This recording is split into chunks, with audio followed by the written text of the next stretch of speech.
Hey there, Michael here. I recently published a video where I reviewed a new immersive panning plugin called Move It. If you have not seen that video yet, I recommend checking it out. I'll leave a link in the description below.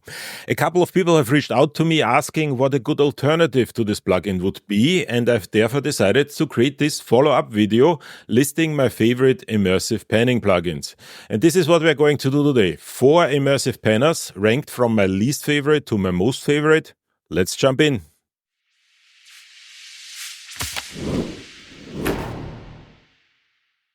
Before I get started, I should clarify what I mean by immersive panner. To be included in this list, the plugin had to satisfy 2 simple rules. First of all, it needed to be able to take in multi-channel audio in as many different formats as possible. And second, it needed to be able to pan the channels in 3D space and then output the panned result again into multi-channel format, usually onto the same track. And this means that this list does not include a couple of things. First of all, it does not include entire panning systems based on a particular audio format, such as Dolby Atmos, for example. This would include the Dolby Atmos Music Panner or Fiedler Audio's Dolby Atmos Beam plugin. Also excluded are MPEG-H-based systems, such as Sony's 360 Reality Audio Walk Mix Creator. Not on this list are also more general spatial audio production systems, such as Fluxus SPAT Revolution, for example. I'm also not including any panner that is needed to transcode a particular audio format such as Ambisonics or Mach 1 to and from channel-based audio. This includes the Mach 1 panning system or panners that come with the various different Ambisonics plugin suites. Now there will be one exception to this rule because this is my video. I make the rules, I make the exceptions. And finally, I'm also not including any binaural renderers that have a panning function but are only able to output binaural audio. So in other words, my list only includes plugins that you would put on a multi-channel track to move the channels around. Ideally, the plugin would also be able to up or down mix to a different channel layout though. And with that out of the way, let's look at number 4 on my list. The first plugin I wanted to talk about is the Spanner plugin from the Cargo Cult. Now, this is also the only plugin I cannot really show you because I do not own a permanent license and I've already used up my trial license a while back. The main problem with this plugin is, or if you would call it a problem, is that it only exists for Pro Tools. So it only exists as an AAX plugin. I don't really use Pro Tools that much, so it didn't really make a lot of sense to purchase a permanent license. I thought about purchasing one for this particular video, but then I thought $270 for a plugin that I'm going to use once for a video that is probably going to make like $10 in ad revenue. That doesn't make a whole lot of sense. So I'm just going to tell you my experience that I had with this particular plugin during the trial license. It is a really nice panning plugin. It has a lot of different channel options. And the one thing that's really nice is that it has a couple of different, very unique panning options. So you have some flyover option and some pinch option and rotate option. So this is actually a plugin that is really useful for people that are working in film and video because it allows you, for example, if you have Foley recordings in any multi-channel format, it really allows you to integrate that very, very well into an immersive film or movie experience. So if you're working on Pro Tools and you're primarily working with movie or film, this is actually a good option. Now, there are a couple of things that it can't do. For example, it doesn't have Ambisonics support and it also cannot output in binaural. So be aware of that. But as a pure panning plugin, this is actually a really nice option. It comes in as the last one on my list simply because it is so limited in its use due to the fact that it only exists for Pro Tools. The one thing I should probably also mention is that it is one of 2 plugins on my list that have a dedicated iOS app. So you can actually control that panner with an iPhone or an iPad, for example. And that is actually a really nice feature. So if you're working with multi-channel audio, that kind of makes things a lot easier than just kind of playing around with your mouse and your keyboard. Number 3 on my list is the plugin that actually triggered me to make this particular video, and that is Move It from HAL. Now, if you want to know the details about this plugin, I recommend that you watch my full review of that plugin. I'm going to leave a link in the description below. Here I'm going to just talk about the basics. It is a plugin that has a couple of really nice features, and the most important one is that it really combines 3 different functions into one plugin. The first one is the panner, obviously. That's what we're talking about in this video. Then we also have a mixing section, and the mixing section allows you to rebalance the individual channels of your multi-channel audio. And then you have a routing option that allows you to reroute the channels in your multi-channel audio, which can be really, really useful because we know that sometimes the channel configurations are a little bit wonky and you need to reroute things. So this plugin allows you to do that, and that makes it actually really, really flexible. Now, one of my main complaints about this plugin was that it didn't really work well with Reaper. I'm happy to say that the developer watched my video and has fixed that. So if you now load it into Reaper as a VST3 plugin, it will actually correctly identify the channel count and give you a channel configuration that matches that particular channel count. Unfortunately, you're still not able to force it into certain channel configurations. So it will essentially give you whatever is the best channel configuration for that particular channel count. Or if you're working with a digital audio workstation that has predefined channel configurations, it will take that, but it does not allow you to override that or change that. So in this particular case, the plugin sits on a 16 channel track, so it has identified that as a 9.1.6 channel configuration and gives me that 9.1.6 layout. So if I actually have a 7.1.4 on that 16 channel track in Reaper, I actually have to manually change that, and that is a little bit of a drag. So it would be nice if the developer integrates some functionality that allows you to change the channel configuration, but otherwise, this is really, really nice. It allows you to change the location of the sources as well as the location of the speakers. Now, the plugin doesn't really have any inbuilt up and down mixing capabilities, but because it is so flexible, you can actually do that manually. So you can deselect certain output channels. So for example, in this particular case, I have 9.1.6 as an output, and I could simply disable certain output channels and then change in the mixer how the incoming channels are panned into the speakers.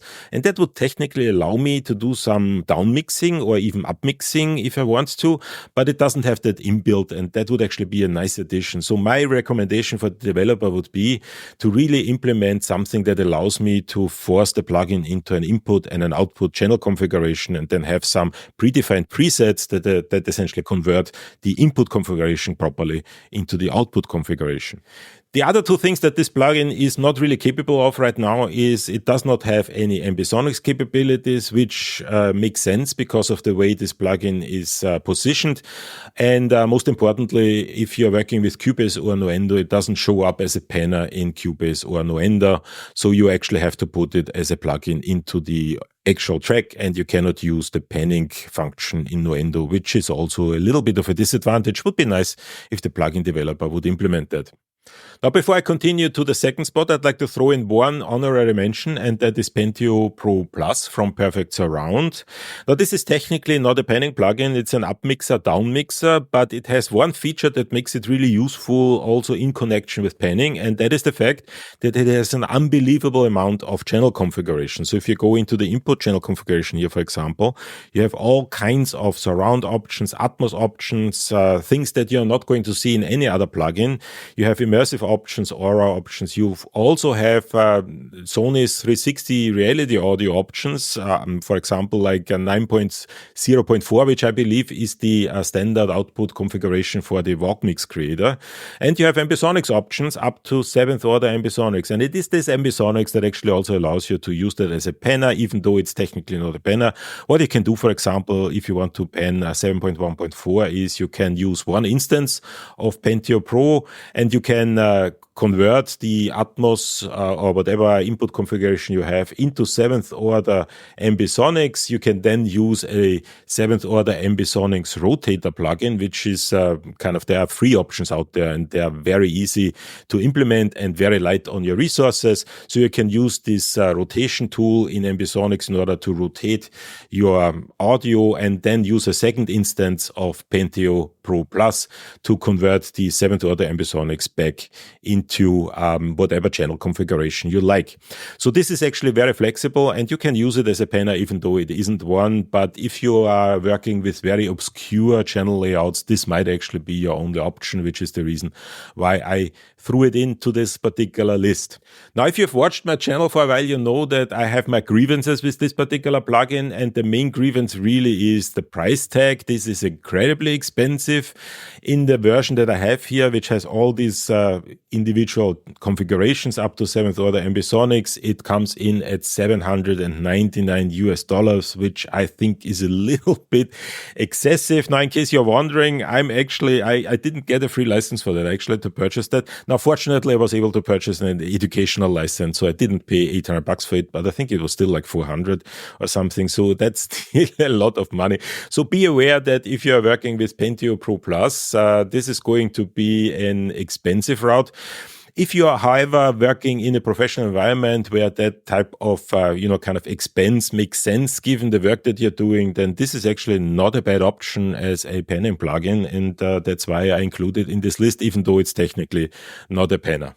So let's move on to number 2 on my list. And before I do that, I'd like to remind everybody that if you're still watching, please subscribe to my channel. For some reason, if I don't remind you to subscribe, people are not subscribing. So please subscribe to this channel. It really helps out this channel. And number 2 on my list is something that I actually like to use a lot, and that is 3DX from Novonodes.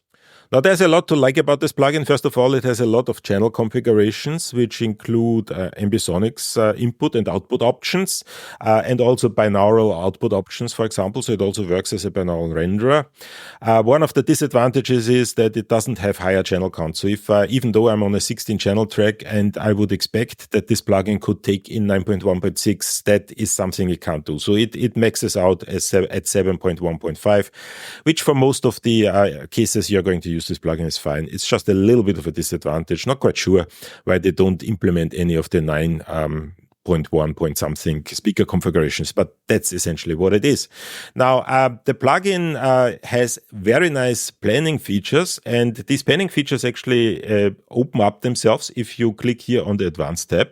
And what you essentially can do is you can rotate that input signal. You can change the pitch. You can change the roll. So this is actually a full 360-degree rotation. You can also scale it, and that's actually really nice. And if you want to do a flyover, you can also change the position of the incoming signal. So I can change that in X coordinate and Y coordinate and Z coordinate. So that way you can actually very easily do very much the same thing that you would do with the spanner plugin from the Cargo Cult, where you can do real flyover. So this is actually a really nice one. Has a couple of other features. I reviewed that in the past, and once again, I'm going to leave a link to that review in the description below. Now, one thing to note about this plugin is that it tends to be computationally expensive. So be aware that you might need a lot of resources for that particular plugin. It has not been really an issue in more recently, but when it first came out and I was working on slightly less performant computers, I sometimes ran into issues with the performance, especially when the user interface was open. But once again, this is a super nice option. Does everything that you need it to do. The only thing that it doesn't do that would be nice is it does not allow you to pick individual channels and use them individually. So essentially, it always treats the entire channel configuration, the incoming in channel configuration, as one object, and then you can move it around, scale it, rotate it. But you couldn't take one particular speaker position or one particular channel position and move that around individually, which is a little bit of a disadvantage, but everything else is perfectly fine. So otherwise, it's almost the perfect panning plugin. And this brings me to my number 1 plugin, and that is Sound Particle Space Controller Studio. Now, to be perfectly honest, the ranking between number 1 and number 2 was extremely close because these two plugins to some extent complement each other. There are certain things that 3DX cannot do that Space Controller can do, and there are certain other things that Space Controller cannot do that 3DX can do. So I actually use both of these plugins fairly regularly, depending on the situation and what I need it for. Now, a couple of things that Space Controller is capable of doing that 3DX can't do. First of all, Space Controller is the only other plugin other to Spanner that actually has an iOS application. So you can actually control this plugin with an iPhone or an iPad, which is a nice feature. And then you have additional input and output configurations that might actually be useful. First of all, you have all the 9 point something output configurations, so 9.1.4, 9.1.6. You also have an IMAX configuration, and most importantly, you also have the NHK Hamasaki buggy layout, the 22.2 configuration. Now, in my particular case, this is not visible because the plugin sits on a 16-channel track, and you can use that as an input as well as an output. The other thing that it can do is it can actually address individual channels. So if I want to, for example, only change the position of one particular channel, I can do that and move that around. And I can do that for each channel individually. Unfortunately, I cannot select multiple channels at once. So I cannot, for example, change the left and the right channel in one go and kind of do that together. I can either change all channels simultaneously or one channel individually, but I cannot select individual channels that I'm going to change, which is a little bit of a disadvantage, but kind of in most of the cases, it's not going to be an issue.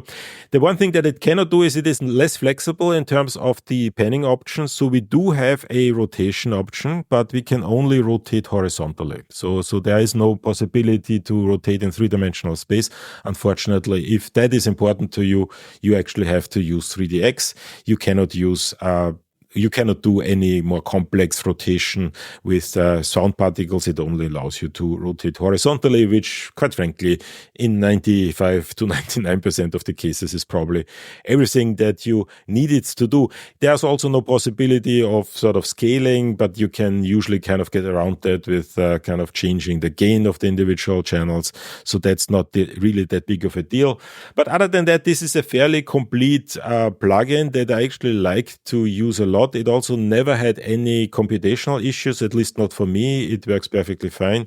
And most importantly, it also allows you to output binaurally. So it also functions as a binaural renderer, as also does 3DX. But, once again, a very complete plugin. And whether or not this one is the right one for you or 3DX is the right one for you really depends on your particular application scenario. So what I would recommend that you simply check those plugins out and see what fits you. But these are the 4 plugins I wanted to talk about today. Now, to be perfectly honest, these are also the 4 plugins that I know of. I'm not quite sure if there are any other immersive panners out there that have this type of functionality. And unfortunately, none of the plugins really does everything that I would need an immersive panner to do. So if you're a plugin developer, this is actually a space where there's not a lot of competition, and it would really be nice to have something that sort of combines, for example, the capabilities of Space Controller with the capabilities of 3DX. And that does not exist. So, kind of if you're a developer, kind of think about it. Maybe there's a market that you have not yet kind of explored. So here we go. This was my list. But I would really be interested in your opinions about immersive panners. Do you agree with my ranking? Do you disagree? And if so, why? Are there any plugins that I missed? I'm honestly curious to hear your thoughts about that. Leave your comments below, or you can also join us on our Discord server for a chat. But that's really everything I wanted to say today. If you've enjoyed this video, don't forget to hit that like and subscribe button. And with that being said, I'll see you all in the next video.